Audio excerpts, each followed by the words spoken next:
This is Direct News. I'm Scott Muni. In over a half dozen albums, singer and keyboard player Daryl Hall and singer and guitarist John Oates have displayed an amazing musical versatility.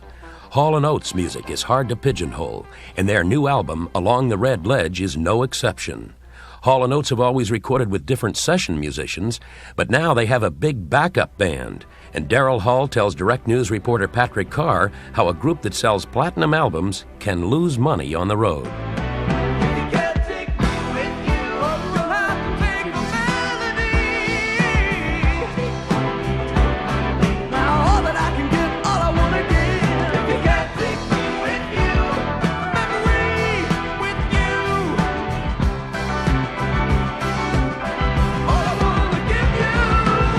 Doesn't it cost you a lot more to take a band on the road?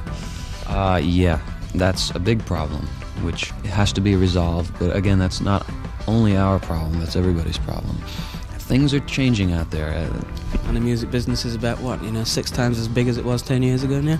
Even in the past year, things have changed. I mean, 2 years ago, platinum album was still a pretty big deal. Now, it's nothing for a group to sell 5 million, 10 million, Grease 25 million, you're talking large numbers of records. I mean, the Beatles never even sold 1 million records in the 60s. The Rolling Stones never sold 1 million records until recently. Just like the record business is changing, so is the live business. There used to be a period of time when you could go out and you wouldn't have to compete with other bands. It would be like seasons when everyone would be out or nobody would be out.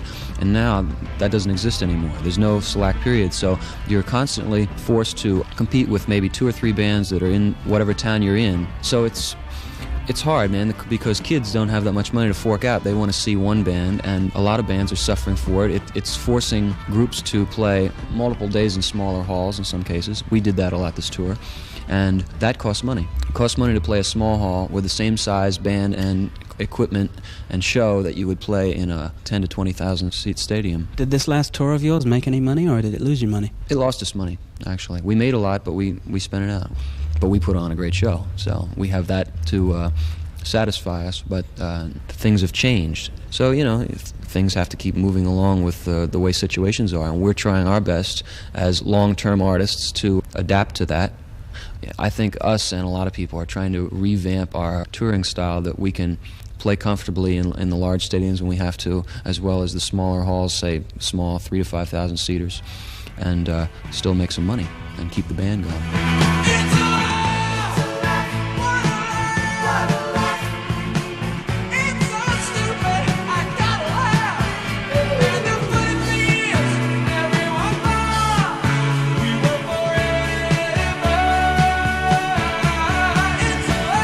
Daryl Hall of the rock duo Hall & Oates.